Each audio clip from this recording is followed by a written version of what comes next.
എസ്എൽപുരം കട്ടയിൽ ശ്രീ മഹാവിഷ്ണു ക്ഷേത്രത്തിലെ ധ്വജനിർമ്മാണ ശിലാസ്ഥാപനം നടന്നു. ദേവപ്രസാദത്തിന്റെ ഭാഗമായാണ് ക്ഷേത്രത്തിൽ ധ്വജനിർമ്മാണത്തിന് തുടക്കമാകുന്നത്. കാളിയാർമഠം കൊച്ചാമൻ സുബീഷ് തന്ത്രിയുടെ സാന്നിധ്യത്തിൽ PG ഗോപിനാഥൻ ഗോൾഖണ്ഡം ശിലാസ്ഥാപന കർമ്മം നിർവഹിച്ചു. ക്ഷേത്രം president MG Raju, secretary S Ratheesh, ഖജാൻജി TR അഭിലാഷ് എന്നിവർ നേതൃത്വം നൽകി. നൂറുകണക്കിന് ഭക്തരാണ് ചടങ്ങിൽ പങ്കെടുത്തത്. ശിലാന്യാസ കർമ്മം, ധ്വജപ്രതിഷ്ഠയുടെ ശിലാന്യാസ കർമ്മം കഴിച്ചുകൊള്ളട്ടെ.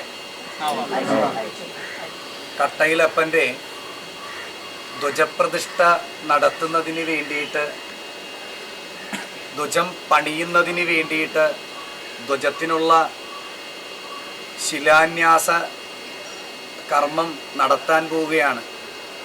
ഭംഗിയായി ചെയ്തുകൊള്ളട്ടെ. കട്ടയിലെ ശ്രീ മഹാവിഷ്ണു ക്ഷേത്രത്തിലെ ഭഗവാന്റെ തിരുസന്നിധിയിൽ ഭഗവാന് ഇവിടെ ദേവപ്രശ്നമൊക്കെ വെച്ചപ്പോൾ ഭഗവാന് ഒരു ധ്വജം പണിത് പ്രതിഷ്ഠ നടത്തി ഉത്സവം കഴിക്കണം എന്ന് കണ്ടിരുന്നു. അതിന് വേണ്ടിയിട്ട് ഭഗവാന് ഇവിടെ ധ്വജപ്രതിഷ്ഠ നടത്തുന്നതിന് വേണ്ടിയിട്ട് ധ്വജത്തിൻ്റെ ശിലാന്യാസ കർമ്മം കഴിച്ചുകൊള്ളട്ടെ.